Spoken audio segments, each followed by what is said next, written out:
Hola mis queridos amigos, bienvenidos a vuestro canal favorito de pintura, Luis Rizo, pintor artístico. Vídeo número 170. Ha habido un compañero del canal que me ha preguntado de cómo se pintaban las flores de un almendro. Bueno, pues hemos usado como sugerencia, como inspiración un poco, las flores de almendro que pintó nuestro amigo Van Gogh.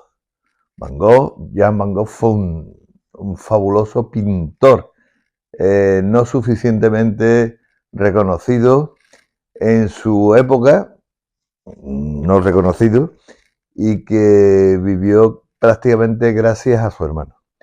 Bueno, Van Gogh pintaba de una forma muy distinta cuando pintaba flores, pintaba la alegría. Y bueno, aquí tenemos una muestra de la elegancia y de la alegría que pueden transmitir estas flores de almendro. Bueno, eh, vamos a explicarlo. Esto es una forma muy sencilla, lo hemos hecho un poco esquematizado, un poco, bueno, siguiendo un poco las pautas de los pintores impresionistas de finales del 19 y principios del 20, y sin ánimo de más que quede una cosa lo más decorativa posible. Bueno, se admiten sugerencias, sin sugerencias vuestro canal quedaría vacío de contenido. Pido like si os gusta y por favor suscribiros, que me ayuda a seguir editando vídeos. Intro y seguimos.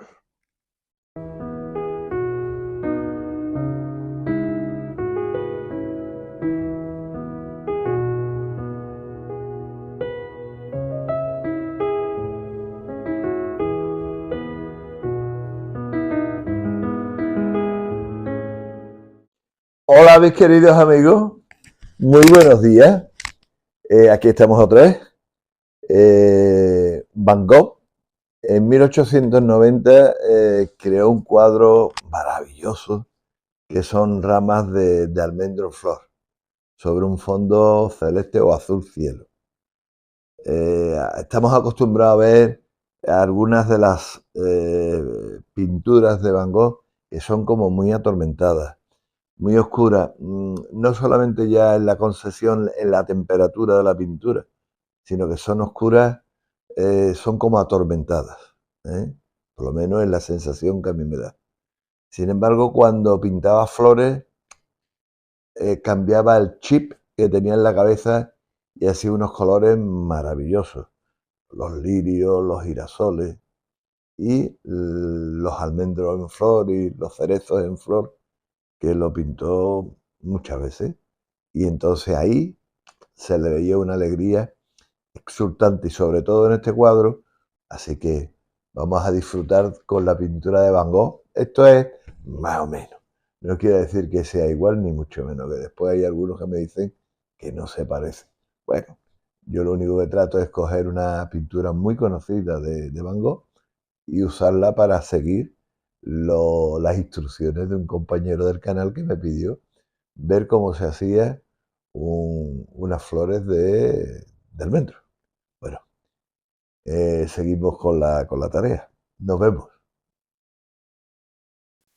Pues tomamos una tabla, en este caso de Okume, y vamos a utilizar pues un azul ultramar, un azul cian, un azul cielo y un color rosa, amén del blanco, lógicamente, que lo tengo aquí en este culo de bote que para aprovechar todo lo que puedo.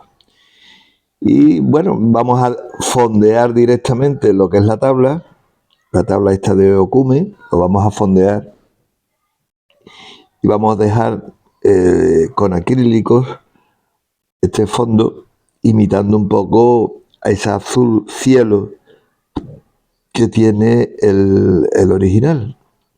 Aunque ya os he dicho que nosotros vamos a hacer no una copia, sino una versión nuestra del cuadro de Van Gogh. Está claro que tenemos que mover, vibrar muchísimo el color azul, porque si nosotros miramos atentamente al cielo, pues el cielo no tiene un color totalmente opaco, o mejor dicho, lineal, no es un color todo por igual, sino que en función de los distintos factores atmosféricos y también terrestres, pues va teniendo ciertos colores, ¿no? Si hay nubes, si no hay nubes, si hay polvo en suspensión, si hay agua, si la humedad relativa es mayor o menor, en fin, todo este tipo de cosas influyen. ¿Eh? Y bueno, ahí estamos tratando de que el cielo quede, bueno, pues, lo más bonito posible.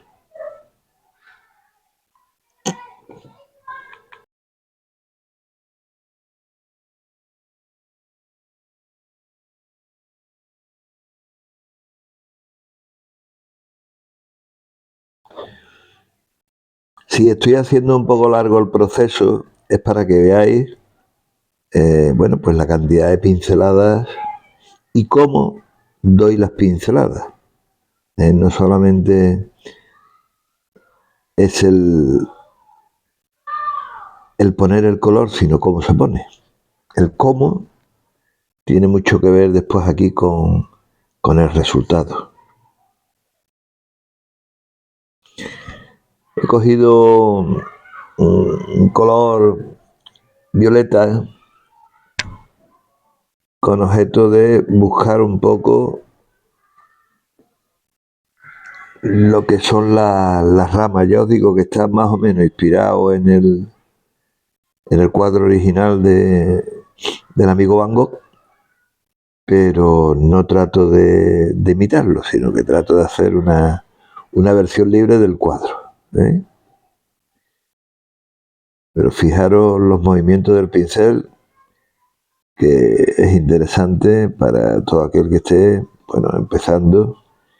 Y bueno, hay que darse cuenta de que el pincel debe ser la pincelada lo más suelta posible.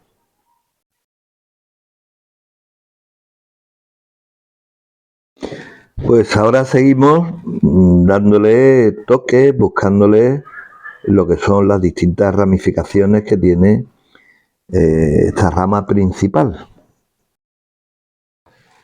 En la pintura no hay que tener miedo porque, bueno, sobre todo en el óleo, en acrílico, como hay o tenemos la posibilidad de rectificar, pues no hay problemas. Todo debe estar tocado de una forma valiente. ¿Eh? Cuando se pinta de una forma impresionista, pues no debemos preocuparnos mucho por el trazo, por la pincelada, pues que salga un poco de los márgenes y tal, pues bueno, tampoco es muy complicado de arreglarlo, ¿no? Ahora estoy dándole un poquito de sombra a algunos sitios, ¿eh? Y bueno, buscamos que después tenga cierto movimiento la rama, ¿no? No solamente el movimiento que le demos con sus formas, sino que además pues tenemos que buscar algunas partes de sombra, algunas partes de luz, para que tengan, bueno, pues profundidad.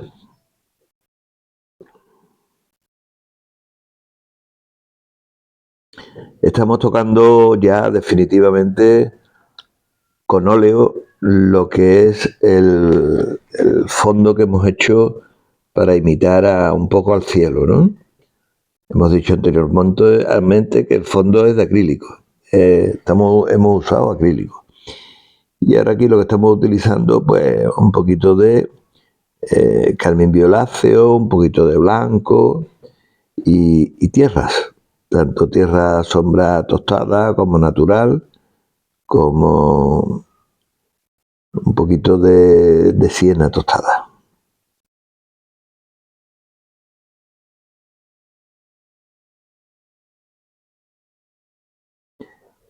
Es un proceso tedioso, pero bueno, lo dejo para que veáis cómo muevo el pincel.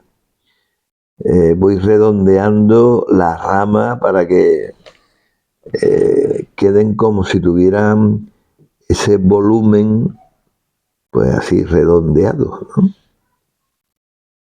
Fijaros cómo al principio eran lineales las pinceladas, sin embargo ya van siendo envolventes. Ya envuelvo lo que es la pincelada de las ramas para que quede esa redondez que tienen de natural, claro.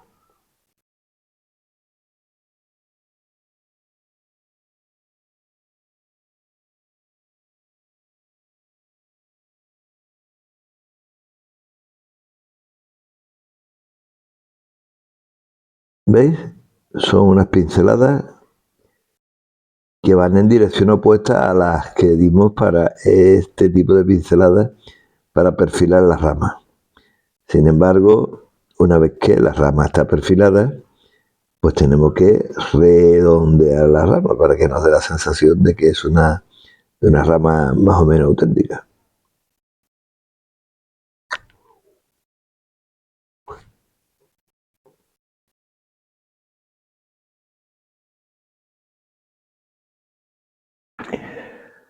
Hay una cosa que pasa en esta época, y bueno, el Van Gogh es contemporáneo de Monet, de Munch, de una serie de pintores bueno, que abrazan, bueno, la impresión, y otros abrazan pues unos campos especiales del arte de la época, ¿no? Del arte moderno.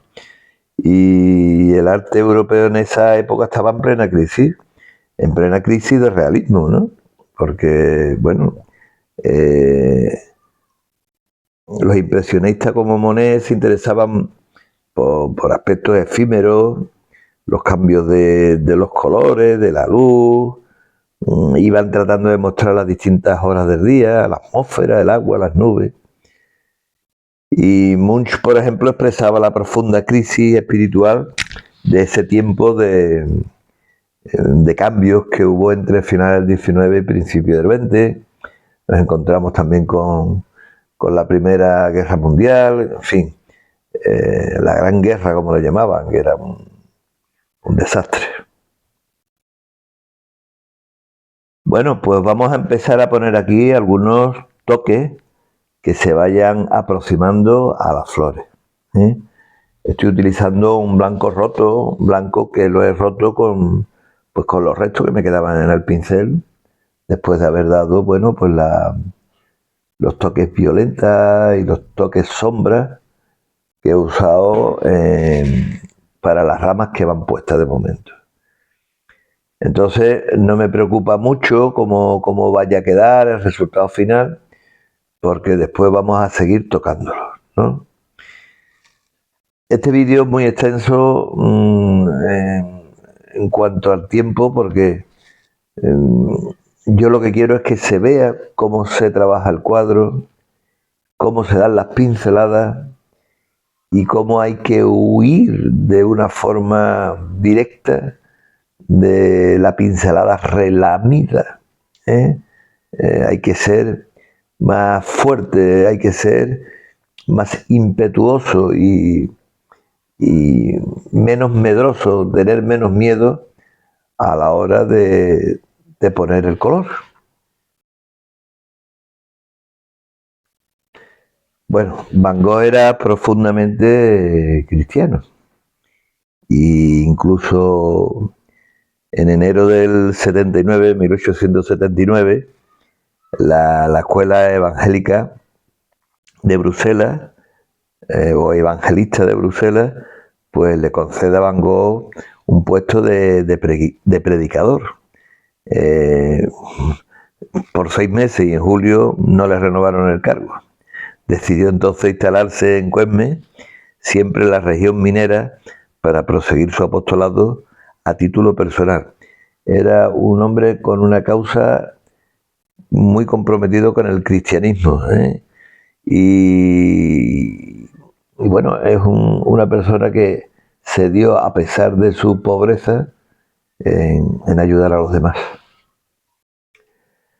La verdad es que siempre habrá un sector más o menos conservador que lo considere un visionario, fantasioso, raro, loco, y que lo desmerezca y que rechace su pintura, ya que parece ser, según ellos, que era la obra de un loco, ¿no? Pero el tiempo le da la razón y sus cuadros pues alcanzan unas cotas increíbles en precio en las grandes subastas actuales. Hombre, el tipo de pintura que hace Van Gogh no es una pintura academicista. Él no trata de farsear tampoco la realidad. Es lo que pasa que tiene una serie de recursos técnicos y trata de, con los recursos técnicos que tiene, pues pintar y hacer ver a los demás lo que él ve con sus manos y con su cabeza, sí, lo que él ve con sus manos y su cabeza, porque refleja en sus cuadros pues esos movimientos y ese estudio que hace de cómo se encuentra la naturaleza en estado puro. Bueno, y está claro que el mismísimo Vincent observó bueno, hendiduras en las rocas, no falsea nada en realidad, no añade ni cambia nada, dibujó rocas, dibujó casas, dibujó naturaleza, no hay nada omitido, nada por descuido. Y él dejó de pensar en los detalles, no fue relamido a la hora de pintar. Su obra busca la realidad. Y parece mentira, pero es un gran maestro del naturalismo. Del naturalismo pues, por encima de muchas cosas, ¿no? Lo que no comprende su visión, sabe que bueno, pues trata de comprenderlo con la cabeza y con su visión algo fuera de la realidad que tenía a la hora de pensar, ¿no? En fin, tenía crisis epiléptica, en fin. Y en aquella época, bueno, pues la gente lo entendía como loco. Bueno, sin embargo, bueno, creo que a pesar de todo, a mí me pareció lo bastante cuerdo como para poder pintar lo que pintó. Sobre Van Gogh se ha escrito mucho y yo os recomendaría que vierais la película El loco del pelo rojo, que es bastante antigua, pero creo que refleja muy bien la vida, el entorno, el ambiente donde él vivía y cómo él sentía, ¿no? De Kirk Douglas. Creo que es una de sus mejores interpretaciones. Y además está caracterizado y se mete en el papel del mismísimo Vincent de una forma magistral. Bueno, entre maestros anda el juego, ¿no? Bueno, fijaros cómo le he puesto un poco más de carmín violáceo para hacer un poco más rojiza las ramas estas que estoy poniendo ahora, mejor dicho, las flores, ¿no? E incluso los capullitos que tienen las flores del almendro.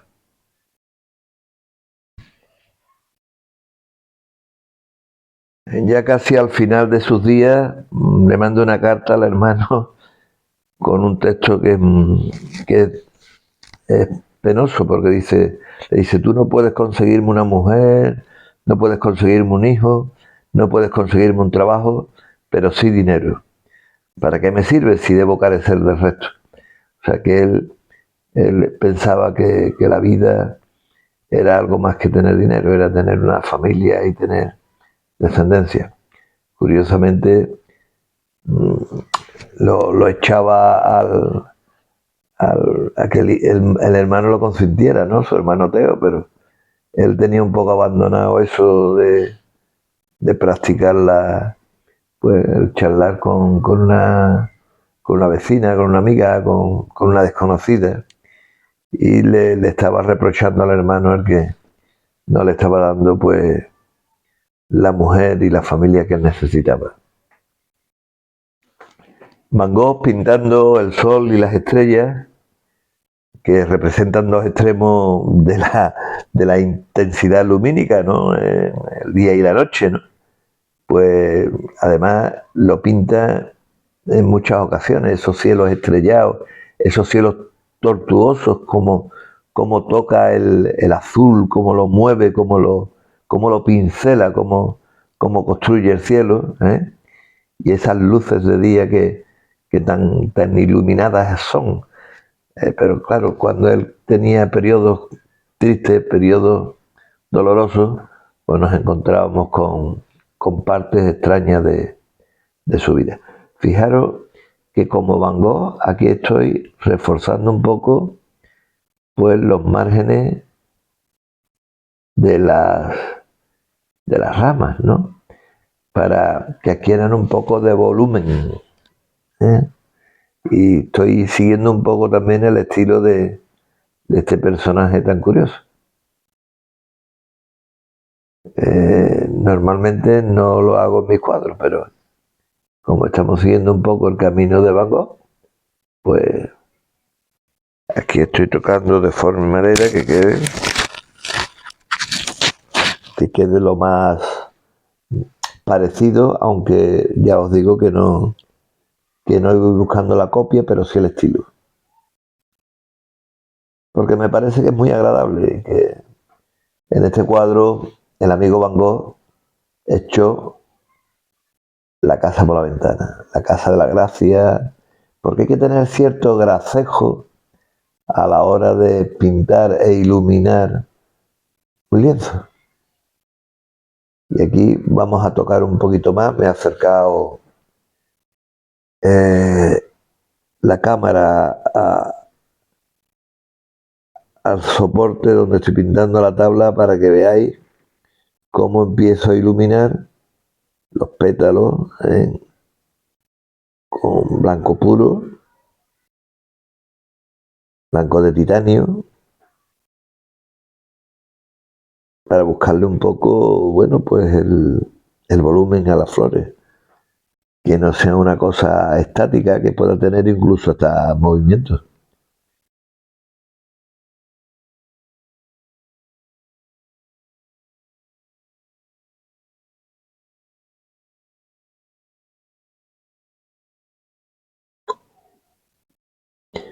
Primero son blancos puros, y después voy a utilizar un poquito de carmín violáceo para buscarle un poquito las sombras, y voy a usar también un poquito de rojo, me da igual el que tengáis a mano, para hacer los pistilos, darle un poquito la, los órganos propios de las plantas. Ahí, ¿veis? Un poquito de rojo y empezamos a jugar con ellos.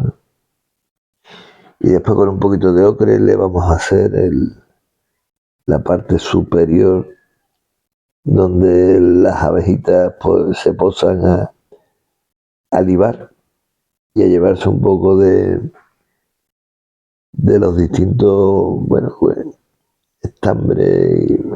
Esto es que las flores son tan delicadas y tan bonitas y tienen tantos elementos que están perfectamente conjugados en ellas que, bueno, nos las hacen irresistibles.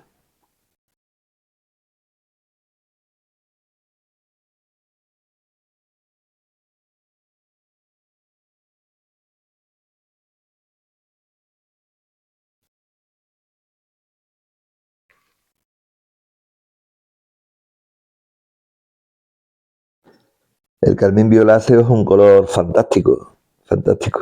Yo lo uso muchísimo. Y es de una serie que no es muy cara y podemos jugar con él perfectamente como auxiliar de muchas cosas. A mí me da un juego tremendo. Os lo recomiendo encarecidamente. Se me ha ido muy arriba, pero bueno, más o menos veis que primero le he dado la parte un poco más oscura y después le voy metiendo las luces para buscar volúmenes.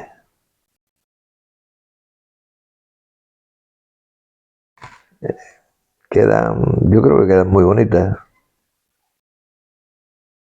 Y ya os digo, siento haber hecho un vídeo tan largo, pero quiero que veáis cómo toco, cómo muevo la mano y cómo quedan las huellas del pincel. Es que es fundamental el ver el movimiento, el ver el método, el ver cómo las cosas van cambiando de color conforme se van pintando. A mí me gusta mucho robar con los ojos, me explico. Yo cuando veo algo en un cuadro, veo como la dirección del pincel, con la cantidad de carga, de grosor que le ha puesto a la pintura en determinados sitios, pues todo ese tipo de cosas se aprende viendo o se analiza de una pintura ya hecha, pero si tenemos la oportunidad de ver a alguien, digamos como en mi caso que llevo muchos años pintando,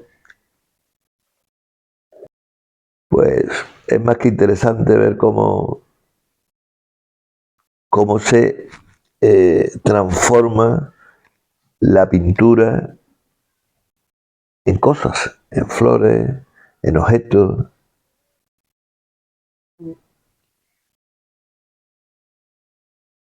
Esos son pequeños capullitos y son toques.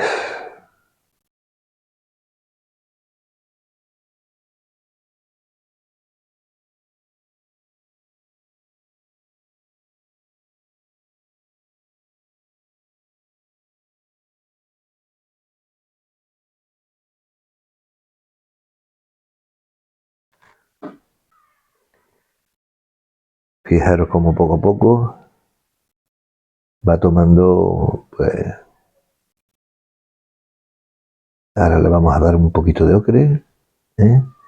Y va tomando un poquito de realismo. No es nada relamido, ¿eh? Pero sin embargo las flores van cogiendo en conjunto, van cogiendo, pues lo que he dicho antes, gracejo, gracias, y es fundamental. Este mejor o peor pintado un cuadro debe transmitir y debe de tener un algo, un pellizco, algo que haga que nos enamoremos de él.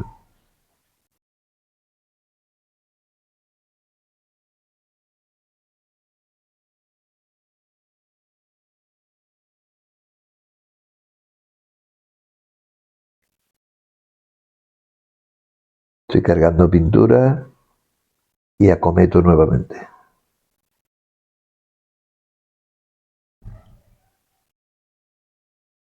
Fijaros que son pinceladas totalmente sueltas. Ah, y no hay nada dibujado previamente.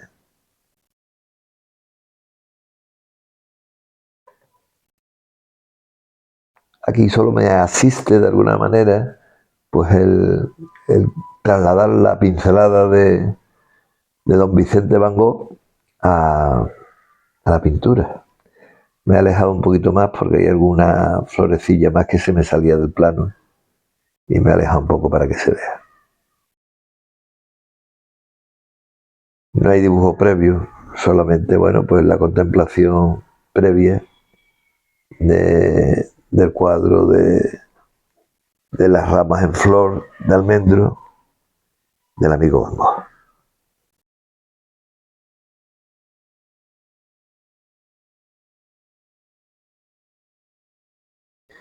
Bueno, pues me voy a ir despidiendo de esto porque la verdad que Ha sido un ejercicio para mí precioso. Ya estoy poniendo ahora un poco de oscuridad para buscar profundidad. Estas serían las sombras que le dan algunas flores a las ramas que las sostengan o que las sustentan. ¿Eh? Esas ramas tienen también claroscuros, porque si no le ponemos el claroscuro a la rama, pues estamos perdiendo la posibilidad de belleza dentro de lo que es el conjunto del cuadro.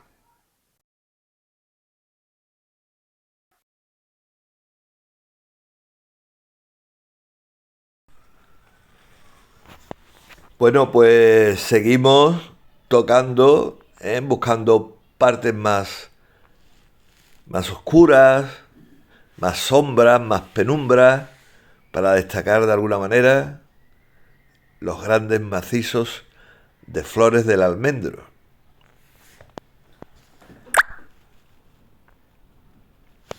Bueno, y deciros que el amigo Vincent Van Gogh, pues nació en Zundert un 30 de marzo de 1853 y murió en Oise un 29 de julio de 1890. Así que es un hombre que fue todo él de finales o de la segunda mitad del siglo XIX. Vuelvo a repetir que fue un pintor extraordinario y que, bueno, hasta después de su muerte no fue plenamente reconocido, pero la suerte de él, tener una familia que lo quería, que lo amaba y tener un hermano menor, más pequeño que él, Teo, que lo ayudó y que gracias a Teo tenemos la obra tremenda de, de este fantástico pintor, que pintó más de 800 cuadros, mil y pico de dibujos, en fin, que el legado es fantástico.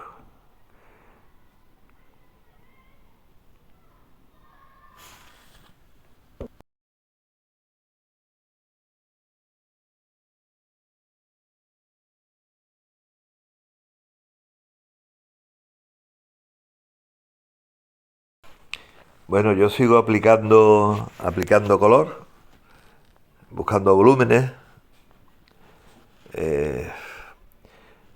Deciros que un cuadro nunca está terminado. Siempre el pintor, siempre el artista estará no conforme con lo que ha hecho. Una cosa es estar orgulloso, que yo me siento orgulloso de las cosas que hago, pero el gran artista, el pintor con narices, es el que piensa que siempre se podría hacer mejor. Luego, yo creo que todos somos unos grandes artistas porque vamos a buscar siempre la excelencia. Y siempre vamos a dar de nosotros mismos lo mejor que hagamos en cada momento en función del conocimiento que tengamos.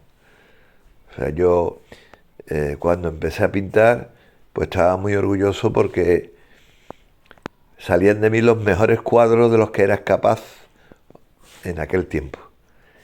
Y bueno, pues ahora estoy orgulloso de mí porque soy capaz de hacer los cuadros que hago ahora y sé que tengo que mejorar cada día más. Es una cuestión de trabajar, de trabajar, de trabajar, insistir y como los grandes músicos o grandes instrumentistas, repetir, repetir, repetir, repetir, ensayar, ensayar, ensayar, rectificar, rectificar, rectificar y no dejar esto que estamos haciendo, que es de una belleza tremenda. No tengáis miedo, se puede rectificar, se puede uno equivocar, después puede uno pintar encima. No tengáis miedo, hay que ser valiente. Bueno, os dejo que ya está bien de charla, que tenemos media horita de charla que creo que es de los vídeos más extensos que he hecho. Un abrazo y nos vemos.